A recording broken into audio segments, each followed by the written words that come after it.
Tatlong daang paaralan ang hindi pa rin magamit sa klase dahil sa pananalasa ng bagyong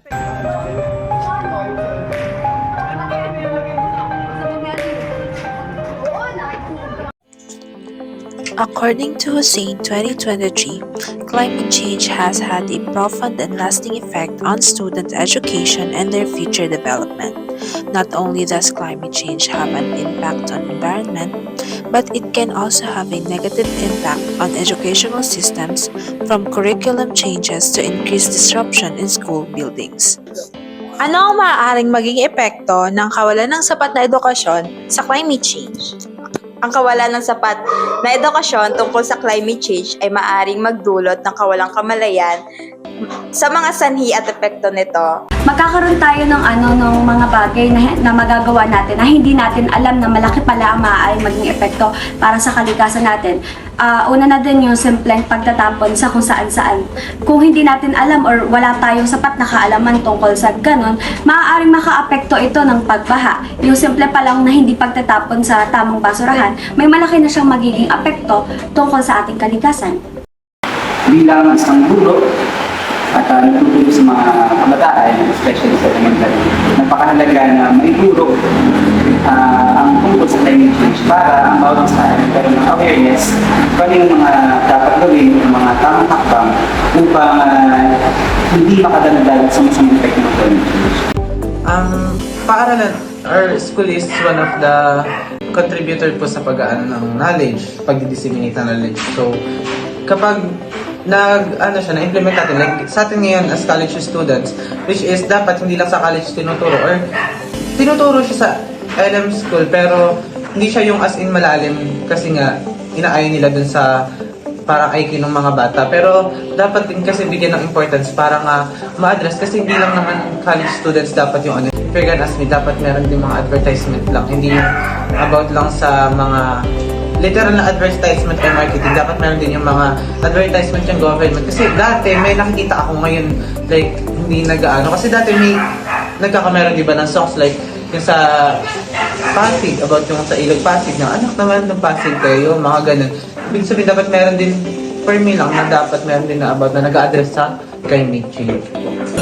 Yun ang bukod sa kaalaman, awareness na ibinigay namin. Siyempre, yung mga ways kung paano maiwasan or maaantala yung climate change. Kasi hindi naman talaga, hindi na talaga natin maiwasan ang climate change. Ang kailangan lang natin, mapigilan ang pagbilis ng climate change. At talaga naman natin yung climate change. So, yun ang kailangan natin. Para sa edukasyon, kailangan ay mai-equip natin yung mga kabataan na tumulong at maging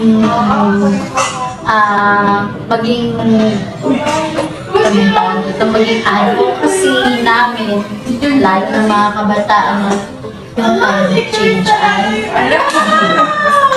Paano mo inihikayat ang iyong kapwa mag-aaral na maging aktibong mamamayan at makilahok sa mga proyekto na may kaugnayan sa climate change? Well, ako kasi personally, niniwala ko na small things count. So, every small actions na kaya namang mag-prevent ng mga effect ng climate change, halimbawa ay pag-minimize ng paggamit ng mga bagay na nag-contribute sa pollution and sa climate change. Mga ganun, halimbawa ay pag-segregate ng mga basura, pag-limit ng smoking, mga ganung bagay. It's simple, but it's effective, lalo na kung gagawin ng lahat.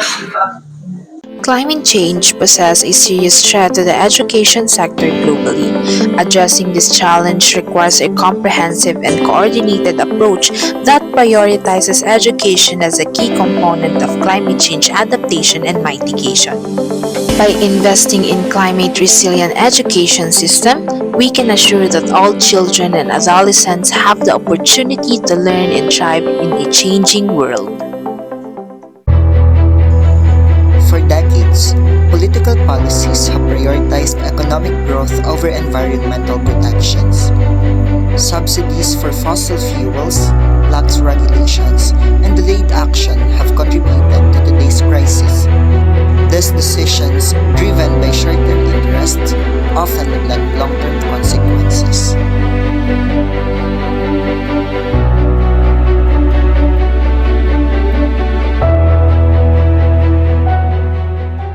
So sir, since we are facing a lot of challenges right now, what do you think is a problem needed an immediate response?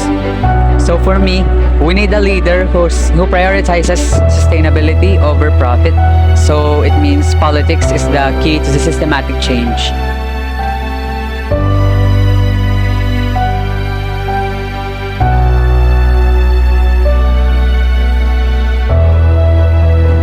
What can you say about the problems that we are facing right now, especially the climate change? Climate change isn't just about science, it's about governance. So without strict policies to limit emissions, I think we'll face irreversible damage in the future. In every corner of our planet, nature tells a story of balance and beauty. Yet, as climate crises surge, a question arises. How did we get here? Para sa akin, ang pinakamalaking hadlang sa pagpapatupad ng patakaran ay ang kakulangan sa kaalaman ng mga tao sa pagbabago ng klima. Kasi ay ang hadlang ng kakulangan ng pundo sa ating bansa. Kulang na kulang ang pundo para sa mga ganitong sakit. Hindi agad-agad nakakagalaw at nakakatuwa ang paraan ng mga lokal na pamahalaan. So, climate change isn't a future issue. It's a politics. It's here. It's about who holds power and how they use it. Because in the battle against climate change, politics is not just a barrier. It can be the bridge to a sustainable future. The question is, will we rise to the challenge?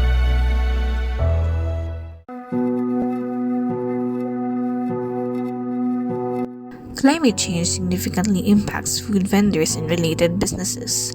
Rising temperature and unpredictable weather patterns can lead to reduced agriculture yields, which in turn causes an increase in the cost of raw materials for food vendors.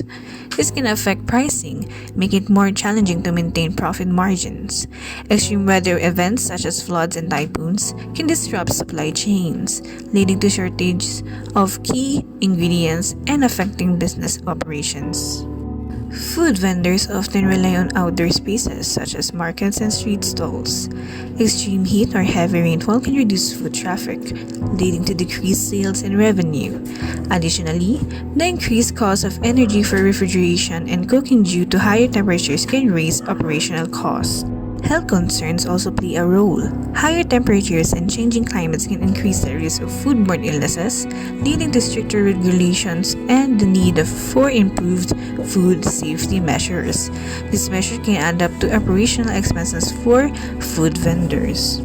Overall, climate change poses significant economic challenges for food vendors, affecting supply chains, operational costs, sales, and food safety.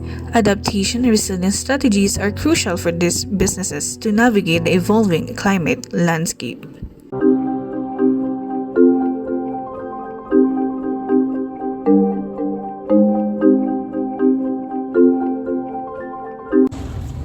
So, hello po, Nay. Ako po si Bea Rose Sarmiento and may ilan lang po akong katanungan po para sa inyo, para lang po sa aming ginagawa pong dokumentaryo para po sa isa po naming subject. So, simulan, ano pong pangalan po ninyo, Nanay?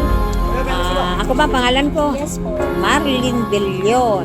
So, ayun po. Nanay Marilyn, sa tingin niyo po, ano po yung epekto po nung pabago-bagong panahon po tulad po nito ngayon na umuulan sa inyo pong negosyo tulad po nito? Matumal.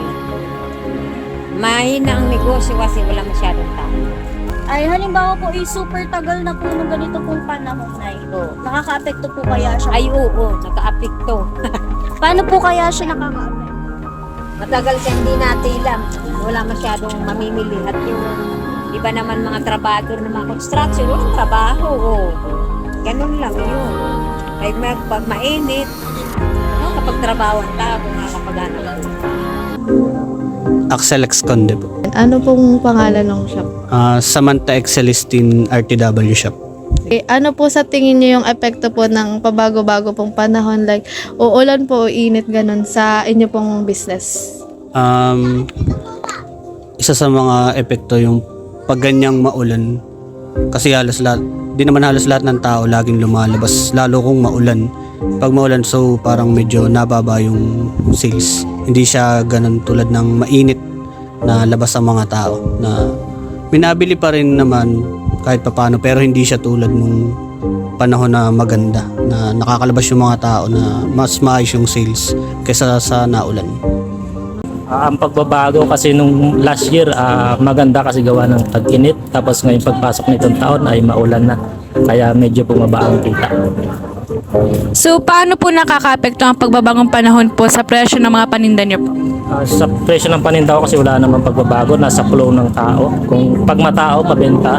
Pag kantong maulan, wala. I'd say, in the terms of the Philippines, marami talagang nangbabago since, okay, there's a lot more typhoons happening recently, and madalas na nagkaka-super typhoon like a few years ago, nagka-Yolanda, and this year parang nagka 5 typhoons in a row, which is quite alarming at this rate. And there's a possibility na baka it could get worse. Okay. Because of those changes, tingin niyo po, ano po yung magiging effect nun sa mga maliliit na business owners like nitong mga nakikita natin? Well, depending on their industry. Say for example, mga local farmers na nagagawa ng mga produce, all of their crops could get destroyed and wala silang mabebenta, therefore wala silang makikita din. So that's going to take a toll on their industry. Even in fisheries, kasi not even mga fishermen makakalabas due to adverse weather conditions, say for typhoons and such. And hindi lang ito effect during typhoon or like mga harsh or hard rain seasons. It's even going to affect us during like the most hottest seasons here in the Philippines. Say for example, yung El Nino, if I'm not mistaken, yung malalang pag-init dito sa Pilipinas, it could cause droughts, which could cause like less produce kasi mabilis na matuyo yung mga nila. Mamamatay agad yung mga halaman dahil hindi sapat yung tubig sa kanilang lugar. So that's what I could say. And in other industries perhaps, say mga tertiary, there may be slight effects such as decrease in productivity kasi lahat ay hindi na nakakapasok sa kanilang opisina, or some of their homes may have been work at home na lang sila madalas. So there may be a chance na hindi ka napasok na sila sa office due to that. If we are going to look at it in a bigger perspective, tingin niyo po ano yung magiging effect nun sa economy as a whole ng Philippines? All in all, I could see that our economy might face, well, if we don't do anything about it, there could be a chance that inflation might, go rampant. Climate change affects culture in many ways, including the destruction of heritage and the potential devastation of traditional ways of life. And this is culture.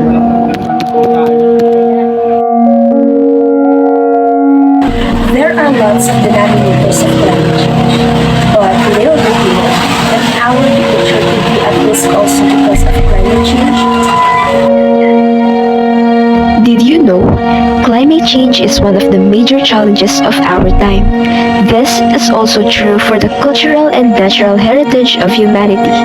According to UNESCO, 190 million tons of carbon dioxide are absorbed each year by forests in 257 out of 318 World Heritage Sites. Nearly one-third are coastal and are impacted by climate change. With each degree of warning, the climate crisis will pose more acute risks to cultural traditions, just like what's happening to our very own Banawe rice terraces, which were carved into the mountain by hand by the ancestors of the Igorot people. Some farmers abandon their land because they don't have enough money to repair terraces. They prefer being construction workers or tourist guides, said by the former farmer there.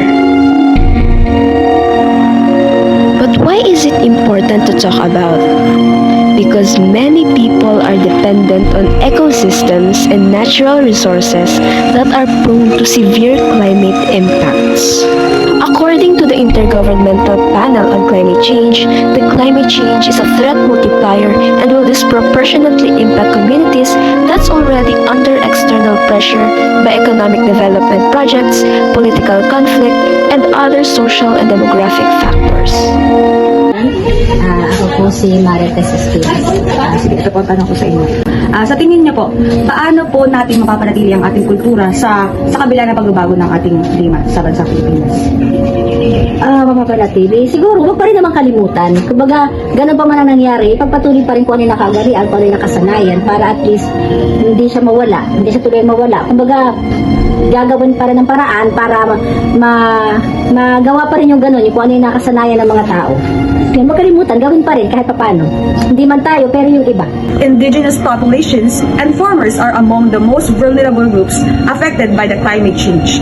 Climate change can disrupt their traditional livelihoods and cultural practices because farmers often depend on natural resources like forest and water for their livelihoods. Extreme weather conditions can threaten cultural heritage, including both tangible and intangible forms. But what can we do in this situation? Support local efforts to preserve cultural landmarks like the Banawe Rice Terraces, whether it's through donations, ecotourism, or volunteering. Every small step makes a difference. And with visuals of thriving heritage sites and a brighter future. Together, we can protect our natural and cultural treasures for generations to come. The time to act is now. O ano ang mga dapat gawin upang mapanatili natin ang ating kultura sa kabila ng tayo na lang din na mag-a-adjust din. Tayo lang din naman yung dahilan kung bakit nagkakaroon ng mga ganong bagay. Yung sagot ko dyan is yung climate change na can affect na sa culture in many ways. Like katulad nung pagkawala ng heritage o yung traditional livelihood. In conclusion, climate change threatens our shared human legacy, a tapestry of natural beauty and cultural richness, including irreplaceable sites like the Banawe Rice Terraces. Indigenous communities, long-standing stewards of land, are severely impacted. Facing threats to their livelihoods and traditions are really reflected in the struggle to maintain the terraces. Protecting the heritage demands urgent action, drastically reducing carbon emission through sustainable practices, investing in reforestation, supporting local adaptation efforts, such as those preserving the Banawe Rice Terraces, and centering the voices and knowledge of the indigenous people in our strategies. Only through collective actions can we ensure a future where both our planet and our cultural heritage thrive.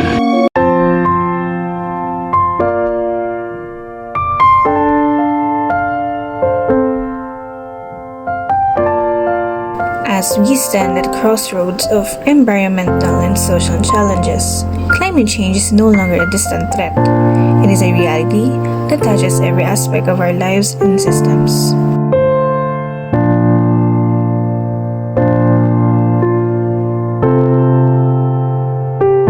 From our communities to our economies, from our policies to our everyday actions, it demands a collective response. By understanding the interconnectedness of our social systems and the environment, we can forge solutions that are sustainable, inclusive, and impactful.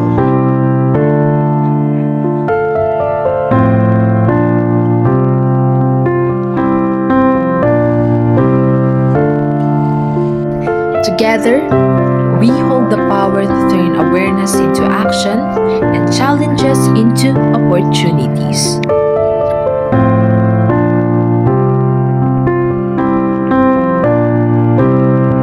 Let us remember, our fight against climate change is not just about preserving the earth. It is about protecting the future of humanity.